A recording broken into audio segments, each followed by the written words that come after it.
읽을 하나님 말씀은 갈라디아서 2장 20절입니다. 함께 한 목소리로 읽도록 하겠습니다. 나는 그리스도와 함께 십자가에 못 박혔습니다. 이제 살고 있는 것은 내가 아닙니다. 그리스도께서 내 안에서 살고 계십니다. 내가 지금 육신 안에서 살고 있는 삶은 나를 사랑하셔서 나를 위하여 자기 몸을 내어주신 하나님의 아들을 믿는 믿음 안에서 살아가는 것입니다. 아멘. 이 시간 그리스도인의 필수적인 신앙 고백 두 가지라는 제목으로 이영원 목사님께서 말씀 전하실 때 큰 은혜 받으시기 바랍니다. 나오실 때 큰 박수로 환영하도록 하겠습니다.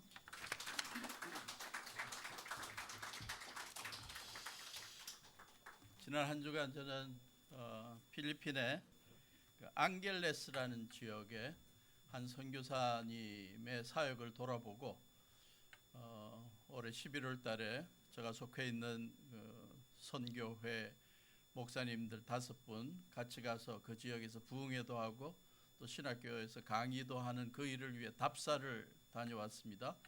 아울러서 우리 단기 선교 팀들이 그 지역에서 사역할 수 있는 가능성도 둘러보고 왔는데 아주 좋은 방문이 되었던 것 같습니다. 이러한 사역들이 잘 이루어질 수 있도록 여러분 기도해 주시면 감사하겠고요.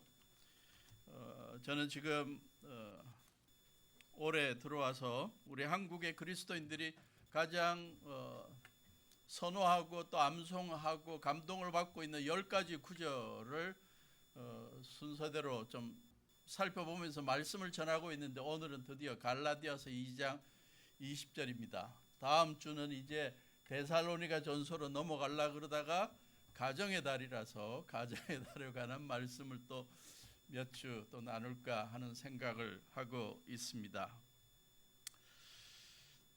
이 10구절 가운데 이 갈라디아서 2장 20절은 특이합니다. 독특합니다. 다른 구절들은 위로와 또 희망, 소망, 또 주님 잘 섬길 때 주어지는 복 이런 것들을 많이 약속하고 있는데 오늘 본문 이 갈라디아서 2장 20절은 그런 게 전혀 없고 암송하면 암송할수록 마음에 막 부담이 오는 그러한 구절이에요. 그렇죠? 신앙생활 하는 게 좀 이대로 실천하고 살면 좀 부담이 된다 그렇게 느끼게 만드는 구절입니다. 그러나 신앙생활 바르게 하는 데서 우리가 놓치지 말아야 할 원리들을 제공하고 있는 정말 귀한 구절입니다. 미국의 어느 기독교 단체에서 전 세계적으로 귀한 사역들을 하고 있는 목사님들 몇 분들에게 설문조사를 했다고 합니다. 당신들이 지금까지 살아오면서 신앙과 삶에 가장 영향을 끼쳤던 성경 구절이 무엇입니까? 라고 물었더니 가장 많은 목사님들이 갈라디아서 2장 20절을 들었대요. 그래서 저는 믿기를 이건 뭐 아주 훌륭한 사역을 하고 있는 목사님들만이 아니라 모든 그리스도인들이 이대로 살면 이 구절대로 실천하고 살면 선한 영향력을 끼칠 수 있는 그런 결과가 나올 것이라고 믿습니다. 사도 바울이 고백했던 이 신앙 고백에 나오는 두 가지 중요한 신앙인들의 삶의 원리, 그 첫째는 무엇입니까? 내가 그리스도와 함께 십자가에 못 박혔다는 고백입니다. 쉽게 나올 말이 아니죠. 내가 그리스도와 함께 십자가에 못 박혔다. 우리는 예수님이 죄인된 우리의 모든 죄의 결과, 죄값을 대신 치러주시고 십자가에 달려 희생제물이 되어주셨다라는 사실을 믿고 또 많이 고백합니다. 그리고 감사합니다. 그 고백이야말로 우리 신앙의 기본적인 고백입니다. 그런데 오늘 본문에 나오는 것처럼 내가 그리스도와 함께 십자가에 못 박혔다는 고백은 그까지는 다다르지 않는 분들이 많이 있는 것 같아요. 예수님이 나를 위해 십자가에 달리시기는 했다는 걸 내가 믿는데 그 예수님이 십자가에 달릴 때 나도 달렸다? 그건 어렵다 라고 생각하는 분들이 의외로 많은 것 같습니다. 그러나 사도 바울은 여러 곳에서 이 고백을 하면서 그리스도인들이, 저와 여러분들이 이러한 고백을 삶에 실천하고 살기를 원하십니다. 대표적인 하나가 로마서 6장 1절부터 7절이죠. 같이 읽어봅시다. 로마서 6장 1절부터 7절 시작. 그러면 우리가 무엇이라고 말을 해야 하겠습니까? 은혜를 더하게 하려고 여전히 죄 가운데 머물러 있어야 하겠습니까? 그럴 수 없습니다. 우리는 죄는 죽은 사람인데 어떻게 죄 가운데서 그대로 살 수 있겠습니까? 침례를 받아 그리스도 예수와 하나가 된 우리는 모두 침례를 받을 때 그와 함께 죽었다는 것을 여러분은 알지 못합니까? 그러므로 우리는 침례를 통하여 그의 죽으심과 연합함으로써 그와 함께 묻혔던 것입니다. 그것은 그리스도께서 아버지의 영광으로 말미암아 죽은 사람들 가운데서 살아나신 것과 같이 우리도 또한 새 생명 안에서 살아가기 위함입니다. 우리가 그의 죽으심과 같은 죽음을 죽어서 그와 연합하는 사람이 되었으면 우리는 부활에 있어서도 또한 그와 연합하는 사람이 될 것입니다. 우리의 옛사람이 그리스도와 함께 십자가에 달려 죽은 것은 죄의 몸을 멸하여서 우리가 다시는 죄의 노예가 되지 않게 하려는 것임을 우리는 압니다. 죽은 사람은 이미 죄의 세력에서 해방되었습니다. 사도 바울이 로마 교회에서 침례를 강조하면서 침례에 대해 설교하면서 했던 내용입니다. 침례의 의미가 무엇인가? 예수님께서 우리의 모든 죄와 허물의 값을 대신 치러주시기에 십자가에 달려 죽으셨다.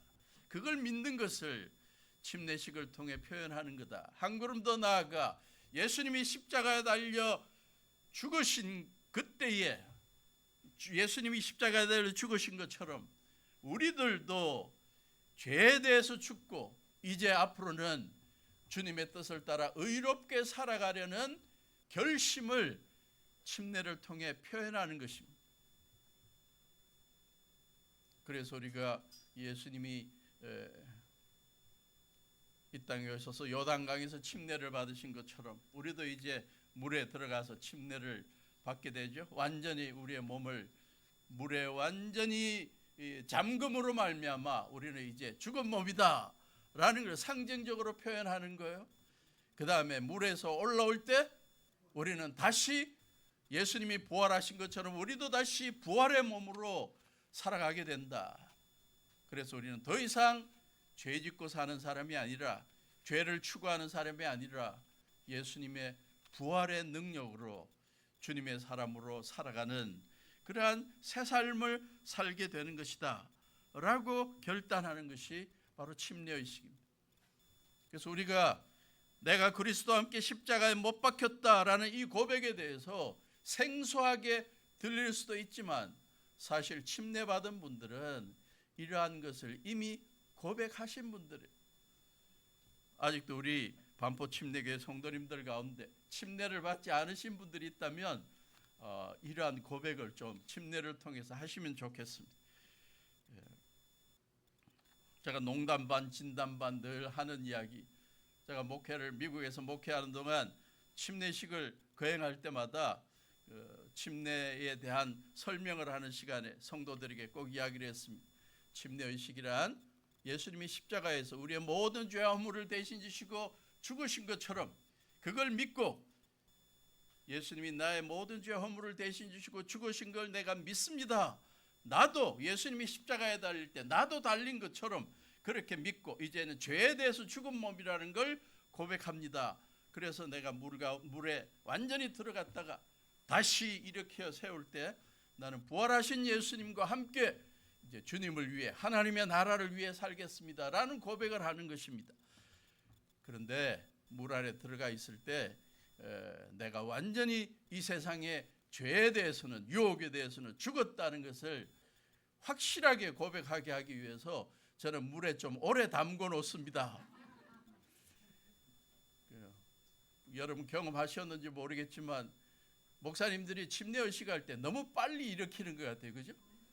여러분 몇 초 정도 들어가 계셨습니까? 1초도 안 되는 분들이 계세요. 그냥 넣었다가 바로 그때 성도님들이 막 목사님을 얼마나 열심히 붙잡고 계신지 큰일 날 것 같아갖고 익사할까 싶어서 저는 한 15초 막 20초를 담궈놨어요. 그래서 그 안에서 딴 생각하지 말고 불안해하지 말고 내가 확실히 일으킬 때니까 그 안에서 딴 생각하지 말고 나는 죄에 대해서 죽은 몸이다. 예수님이 십자가에 달려 내 죄값을 대신 치러주신 것처럼 나는 완전히 죄에 대해서는 죽은 자라는 걸 고백하라. 갑자기 부작용이 생길 것 같네요. 저 목사님한테는 절대 침례 안 받겠다. 혹시 큰일 날 수 있겠다. 그런 일이 없기를 바랍니다. 사도 바울은 예수님이 십자가에 달려 죽으실 때 나도 함께 그리스도와 함께 십자가에 못 박혔다는 고백을 하고 있는데, 그러나 갈라디아서 2장에서는 조금 다른 문맥에서 이 표현을 썼습니다. 내가 그리스도와 함께 십자가에 못 박혔다라는 이 표현, 20절의 표현 바로 앞에 1절부터 19절에 보면 무엇을 자꾸 이야기하냐면 갈라디아 교회 안에 유대교주의자들이 들어와서 예수님의 십자가 사건과 부활 사건으로만 구원받는 게 아니다. 그 유대교의 율법을 강조하는 사람들이, 거짓 교사들이 들어와 가지고 계속 하는 말이 예수님의 십자가와 부활을 믿지만 구약의 율법도 다 지켜야 되고 유대인들이 행하는 할례도 직접 받아야만 구원받는다. 그래서 예수님의 이 십자가 사건에 대해서 구원이 완성되는 것이 아니라고 이상한 복음을 전했어요. 그리고 이방인들도 할례 받아야 되고 이방인들도 구약의 율법을 다 지켜야 된다는 걸 강조하니 이 복음에다가 행위를 더하는 이상한 기류가 교회 안에서 흘렀습니다. 사도 바울이 그걸 알고 19절에 뭐라 그럽니까? 2장 19절에 나는 율법과의 관계에서는 율법으로 말미암아 죽어버렸습니다. 그래서 20절에서 그리스도와 함께 십자가에 못 박혔다라는 표현 이전에 나는 율법에 대해서 이미 죽었다.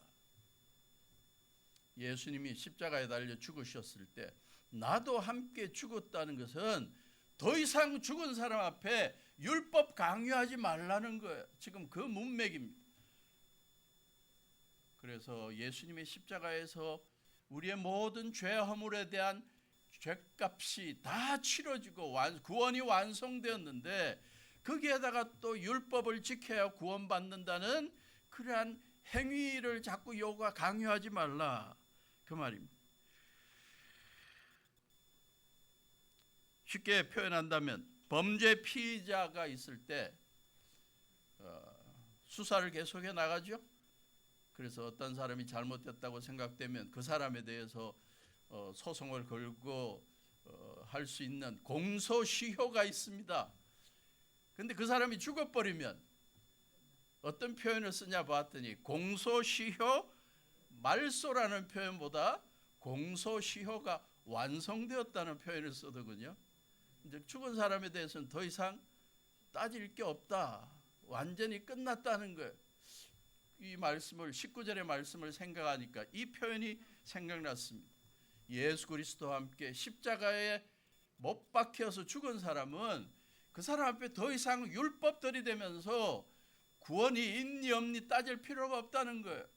이미 예수님이 십자가에서 죽으심에 함께 죽은 자는 더 이상 율법 강요하지 마라. 우리의 구원의 완성을 강조하면서 사도 바울이 썼던 내가 그리스도와 함께 십자가에 못 박혔다는 이 표현 더 확대되어서 더 이상 우리는 죄 짓고 사는 사람으로 살 수 없다는 것이 사도 바울이 가르치는 말씀입니다. 아까 우리가 로마서 6장에 보니까 앞부분에서 그 부분을 이야기했죠. 6장 1절 2절 다시 한번 보여주시겠습니까? 우리가 무엇이라고 말을 해야 하겠습니까? 은혜를 더하려고 여전히 죄 가운데 머물러 있어야겠습니까? 그럴 수 없습니다. 우리는 죄에는 죽은 사람인데 어떻게 죄 가운데서 그대로 살 수 있겠습니까? 할례와 율법 준수하는 것에 우리가 매여 있을 필요가 없다는 것, 그것이 우리의 구원을 완성할 수 없다는 가르침에서 이제 진일보에서 사도 바울은 우리는 더 이상 죄 짓는 일에 관여할 수 없는 죄에 대해서 죽은 자들입니다 라는 걸 강조하며 우리의 삶이 더 거룩하게 되기를 요청하는 말씀이 바로 내가 그리스도와 함께 십자가에 못 박혔다는 말씀입니다.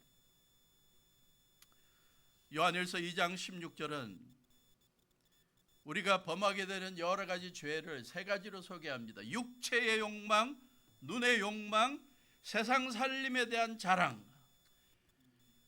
그런데 골로새서 3장 2절부터 10절에 보면 사도 바울은 그것을 좀 더 확대해서 여러 가지 우리를 유혹하는 죄의 요소들을 소개하고 있습니다. 여러분은 땅에 있는 것들을 생각하지 말고 위에 있는 것들을 생각하십시오. 여러분은 이미 죽었습니다. 사도 바울은 이 표현을 많이 씁니다. 죄의 유혹이 다가올 때 우리는 이미 죽었는데 예수님과 함께 십자가에 달려 죽은 사람들이 무슨 유혹에 빠집니까? 여러분의 생명은 그리스도와 함께 하나님 안에 감춰져 있습니다. 여러분의 생명이신 그리스도께서 나타나실 때 여러분도 그분과 함께 영광에 쌓여 나타날 것입니다. 그러므로 땅에 속한 지체의 일들, 드디어 우리를 죄에 빠지게 만드는 일들, 죄에 포함되는 것들이 여기에 소개되죠. 음행과 더러움과 정욕과 악한 욕망과 탐욕을 죽이십시오. 십자가에 달려 이미 우리는 죽은 몸인데 음행의 생각이 들 때마다 이 고백을 하라. 나는 그리스도와 함께 십자가에 못 박혔다. 그리고 이겨내라는 거예요. 더러운 생각과 정욕, 악한 욕망, 탐욕이 따라올 때, 우상 숭배가 따라올 때 나는 그리스도와 함께 십자가에 못 박혔다고 외치면서 이겨내라는 거예요. 7절, 여러분도 전에 그런 것에 빠져서 살 때는 그런 것을 그렇게 행동했습니다. 8절, 그러나 이제 여러분은 그 모든 것, 분노가 찾아올 때 나는 십자가에 그리스도와 함께 십자가에 달려 죽었다고 고백하고 이겨내라는 거예요. 격분하려 할 때, 악의가 찾아들 때, 뭔가 막 해방하고 싶을 때, 여러분 입에서 부끄러운 말이 나오려 할 때 어떻게 하라고요? 쏟아내라는 게 아니라 나는 그리스도와 함께 십자가에 못 박혔다고 외치라는 겁니다. 서로 거짓말하고 싶어질 때 나는 그리스도와 함께 십자가에 못 박혔다고 외치라는 거예요. 그리고 죄와 유혹으로부터 이겨내고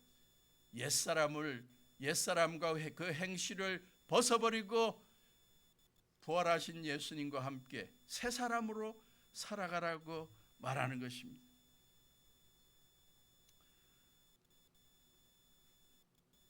가끔 우리의 신앙생활이 다이어트 하는 것보다 더 어렵다고 느껴질 때가 있지 않을까. 다이어트 하는 사람들 옆에서 막 아이스크림으로 막 유혹해도 단호하게 뭐라 그래? 노라고 하죠. 간식을 줘도 노.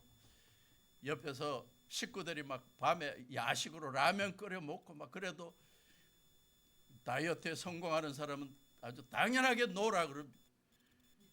그런데 그리스도인들이 살아가다가 육체의 일들이 자꾸 찾아오면, 유혹이 찾아오면 다이어트는 잘하면서 가끔 우리가 막 살아나는 것 같아요.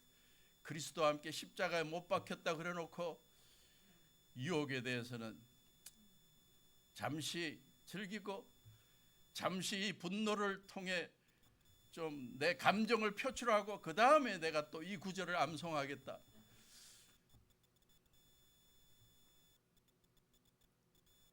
우리가 주님 섬겨 나가면서 그리스도와 함께 십자가에 못 박힌 우리라는 사실을 자주 고백하면서 죄와 유혹을 이겨내기를 바랍니다. 나는 그리스도와 함께 십자가에 못 박혔다는 이 고백은, 신앙 고백은 주님을 잘 섬겨 나가는 자들에게도 필요합니다.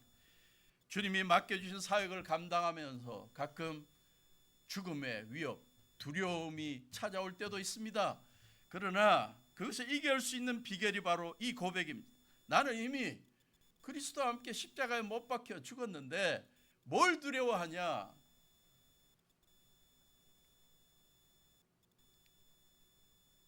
제임스 칼버트라는 영국 선교사가 주님의 부르심 가운데 피지라는 데 선교사로 나가게 됩니다. 지금은 사진 찾다 보니까 저 연로하실 때의 사진인데 25살 때 피지로 나갔습니다. 아주 창창한 미래가 있는 젊은이. 주위에서 다 말립니다.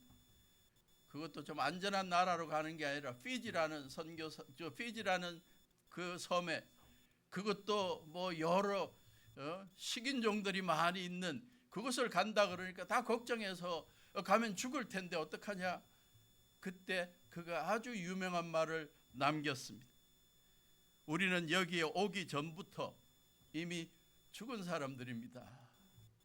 내가 그리스도와 함께 십자가에 이미 못 박혀서 더 이상 죽음에 대해서 두려워하지 않는다는 거죠. 감동적인 말입니다. 주님이 우리에게 맡기시는 사역이 위험할 수도 있고 어려울 수도 있지만 두려울 때도 있지만 우리는 이미 그리스도와 함께 십자가에 못 박힌 자들이고 하루하루 살아가면서 덤으로 사는 자들이고 주님께서 맡기신 일들은 어떻게든 감당하겠다는 결단을 만들어내는 구절이 바로 이 구절입니다. 저는 목사로서 성경에 나오는 말씀을 가장 쉽고 감동적으로 전하는 자들이 설교자들이라고 생각했어요. 그런데 이번에 말씀 준비하다가 새로운 생각을 가졌습니다. 이 세상에는 목사들보다 더 감동적으로 하나님의 말씀을 전하는 자들이 있구나. 그 가운데 한 사람을 발견했어요. 미국의 복음성가 가수 랍 프레이즈라는 사람이에요. 그가 수많은 복음성가를 만드는데 그 가운데 하나가 제목이 오늘 본문의 말씀을 쏙 그대로 소개하고 있습니다. He doesn't want you better. He wants you deader. 하나님께서는 당신으로 하여금 더 나은 사람이 되기를 원하지 않습니다.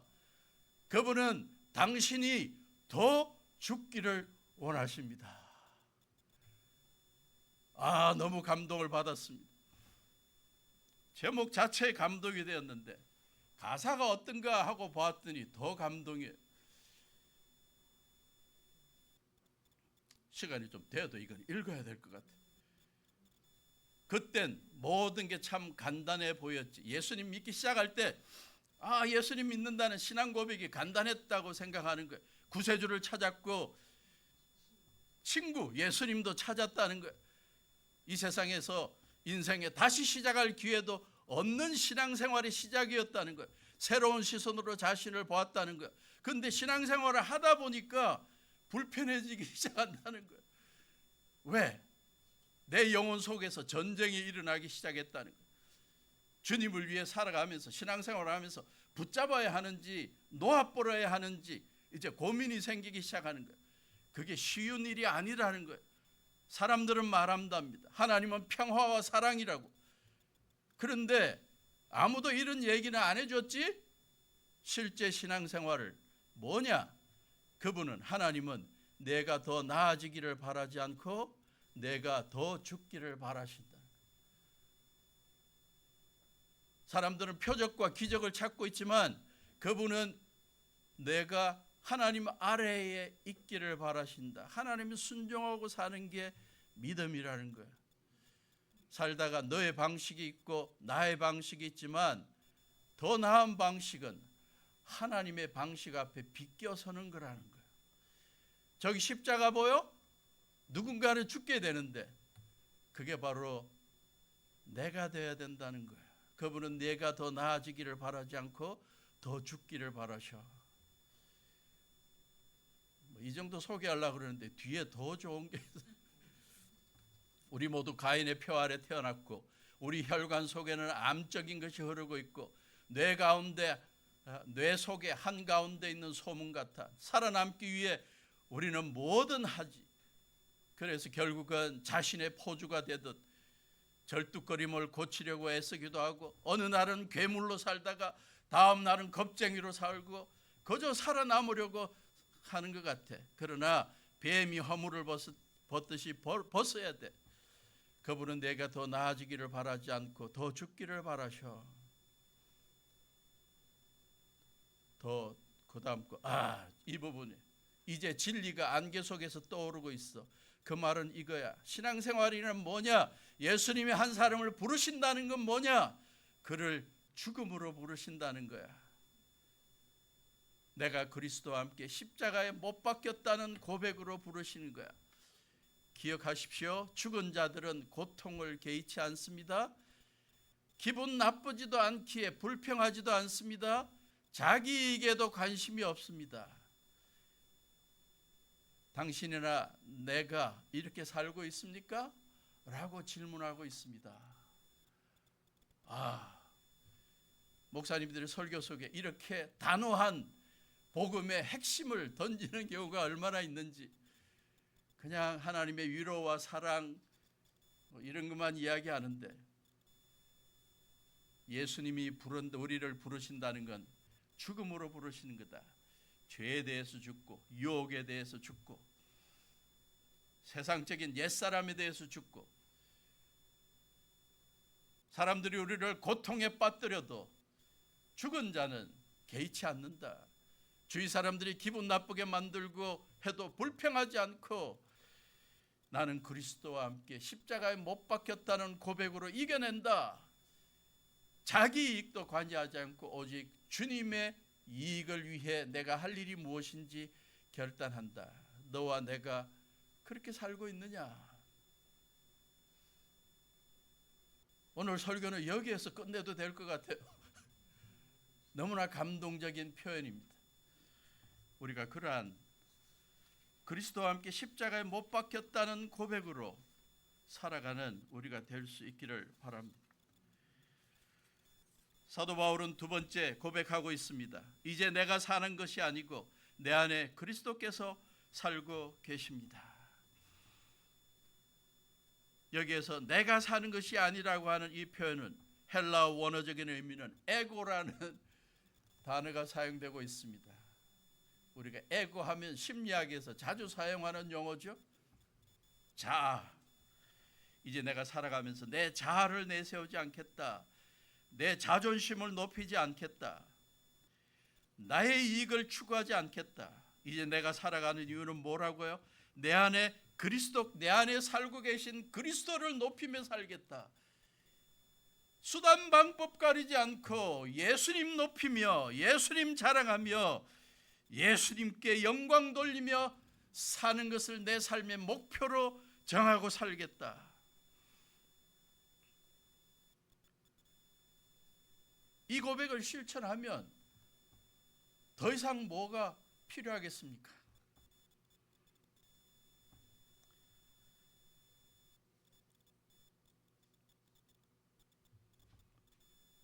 요즘 살아가면서 삶의 목표가 분명한 사람들이 부류가 있는데, 그 한 부류를 보니까 미식가 부류더군요.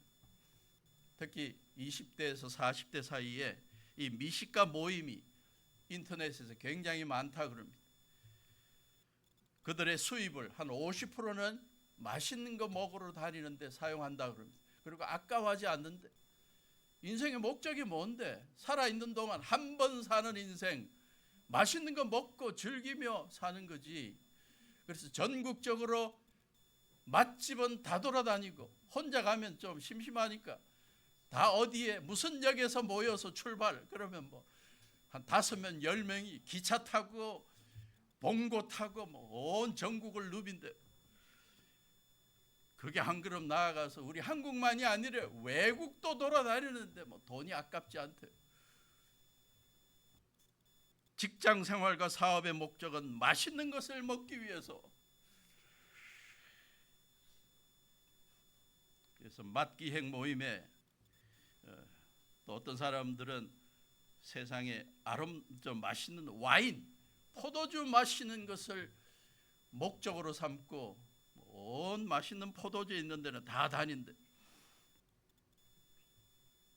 보았더니 어떤 모임은 이름이 미인촌이래요. 미인촌. 꼭 무슨 술집 이름 같은데 그거 오해하지 말라고 풀어줘서 미인촌은 한자로 맛을 끌어들인다는 의미입니다. 그게 모여있는 사람들이 같이 모여서 한 30명이 요즘 주제가 제철 음식 제대로 먹기, 최근에는 봄나물 맛보러 오대산 여행합니다. 그리고 이제 돌아다닌다. 인생의 목적이 맛있는 거 먹는 것인 사람들도 있고, 또 어떤 사람은, 제가 아는 지인의 남편은 삶의 목적이 아내를 행복하게 해주는 거예요. LA에 살고 계신데 그는 친구들하고 같이 식사하고 건배할 때마다 위하여 한마디 하라 그러면 그는 따라하세요. 내 아내의 행복을 위하여.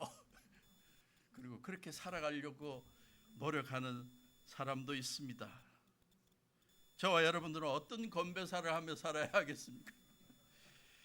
같이 모여서 어떤 기도 제목을 나누고 어떤 신앙 고백을 해야 되겠습니까? 사도 바울은 고백하고 있죠. 내가 이제 살아가는 것은 뭐라고요? 내가 지금 육신 안에서 살고 있는 이유는 나를 사랑하셔서 나를 위하여 자기 몸을 내어주신 하나님의 아들을 믿는 믿음 안에서 살아가는 겁니다. 나를 사랑해서 내 모든 죄 허물의 값을 대신 치러주기 위해 십자가에서 희생적으로 죽어주신 예수님을 위하여 살겠습니다.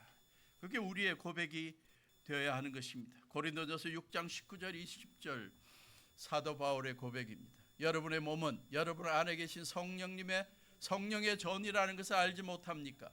여러분은 성령을 하나님으로부터 받아서 모시고 있습니다. 여러분은 여러분 자신의 것이 아닙니다. 여러분은 하나님께서 값을 치르고 사들인 사람입니다.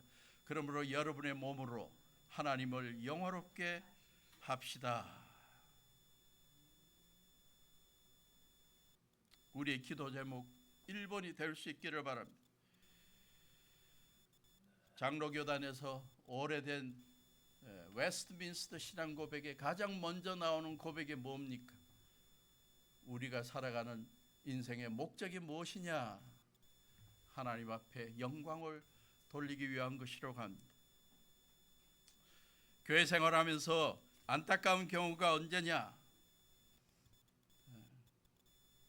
내가 그리스도와 함께 십자가에 못 박혔다고 고백해야 할 때는 생생하게 살아있고, 생생이 맞습니까? 쌩쌩이 맞습니까?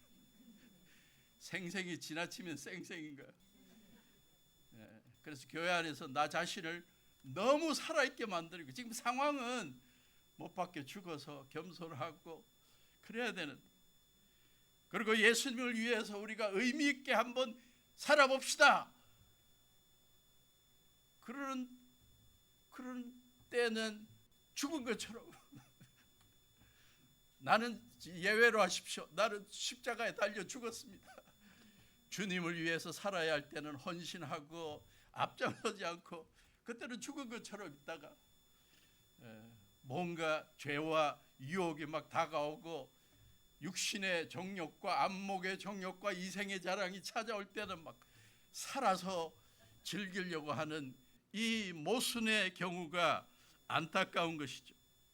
저와 여러분들이 신앙적으로 성숙해 간다는 건 무엇이냐? 내가 그리스도와 함께 십자가에 못 박혔다는 고백을 해야 할 때 바르게 고백하고, 주님의 부르심에 내가 아멘하고 헌신하고 섬기는, 자원하는 그러한 올바른 결단을 하는 것이라고 믿습니다. A.W. 토즈라는 훌륭한 목사님이 자기가 한 설교들을 책으로 만들어서 한국어로 번역되어 있습니다. 우리 도서관 담당하시는, 우리 책 담당하시는 분들이 이 A.W. 토즈가 만든 책들, 기록한 책들은 가능하면 다 사시기를 바라요. 참다운 예배에 대해서, 또 참다운 기도에 대해서, 제자도에 대해서 시리즈로 우리 꼭 읽어봐야 될 책들을 많이 지었는데 그 가운데 하나는 하나님 추구하기라는 책입니다. The Pursuit of God, 하나님 추구하기. 이 책은 얼마나 훌륭하게 평가됐냐면 지난 100년 동안 영향을 끼쳤던, 그리스도인들에게 영향을 끼쳤던 책 100권 안에 들어가 있어요. 100년 동안 나온 책들 가운데 하나다. 그럼 읽어볼 가치가 있죠. 우리가 하나님을 추구한다는 게 어떤 걸 말하냐. 거기에서 그는 그리스도와 함께 십자가에 못 박힌 사람의 특징 3가지를 소개했습니다. 우리가 기억하고 늘 묵상하면 좋겠습니다. 첫째, 예수님과 함께 십자가에 못 박혔다고 고백하고 사는 사람은 한 방향만 본다. They are facing only one direction. 주님만 바라보고 하나님만 바라본다는 거죠. 두 번째, 되돌아가지 않는다. They can never turn back. 뒤돌아보고 옛사람으로 돌아가고 세상의 유혹에 돌아가지 않는다. 세 번째가 또한 감동적입니다. 더 이상 자신의 계획이 없다. They no longer have plans of their own. 살아가면서 삶의 목적을, 자기의 이익을, 자기의 뭔가를 성취하는 데 두지 않는다. 어떻게 하면 내가 가진 시간과 내가 가진 지력과 내가 가진 재능과 내가 가진 물질과 이 모든 걸 통해서 어떻게 하면 하나님 앞에, 주님 앞에 영광을 돌릴까? 그 생각에 빠져 있다는 겁니다. 그게 그리스도와 함께 십자가에 못 박힌 사람의 특징입니다. 저와 여러분들이 이러한 삶을 살아가는 자들로 주님 앞에 아름다운 열매들을 많이 맺어 나갈 수 있기를 바랍니다. 실망하지 마십시오. 더 이상 자신이 계획이 없이 살아가면, 주님께서 맡겨주시는 일을 감당하고 살아가면 내 인생 망칠 거다? 절대 아닙니다. 주님의 영광을 위해 살아가는 자들은 주님께서 더 길을 열어주시고 더 형통하게 하시고 더 삶의 보람을 주시고 주님께서 우뚝 세워 주실 것입니다. 우리 젊은이들, 주님 앞에 주님께서 나를 통해 어떤 일을 원하시는지 늘 기도하면서 찾기를 바라고, 여러분의 모든 재능을 가지고 여러분의 모든 지력과 젊음을 가지고 한번 여러분의 인생을 투자해 보시기를 바랍니다. 수십 년이 지난 다음 하나님께서 여러분을 위대한 주의 사람들로 사용하고 계실 것을 보게 될 것입니다. 갈라디아서 2장 20절 한 절을 갖고 제가 말을 너무 많이 한 것 같아요. 10중 8구는 집에 돌아가시면서 다 잊어버리시겠죠? 그렇기 때문에 이 구절을 다시 한번 외우고 이 구절만이라도 다시 한번 기억하고 돌아가게 하고 싶습니다. 갈라디아서 2장 20절 같이 한번 읽고 말씀을 마칩니다. 시작. 나는 그리스도와 함께 십자가에 못 박혔습니다. 이제 살고 있는 것은 내가 아닙니다. 그리스도께서 내 안에 살고 계십니다. 내가 지금 육신 안에서 살고 있는 삶은 나를 사랑하셔서 나를 위하여 자기 몸을 내어주신 하나님의 아들을 믿는 믿음 안에서 살아가는 것입니다. 아멘입니까? 이렇게 살아가는 우리 모두가 될 수 있기를 주님의 이름으로 축원합니다.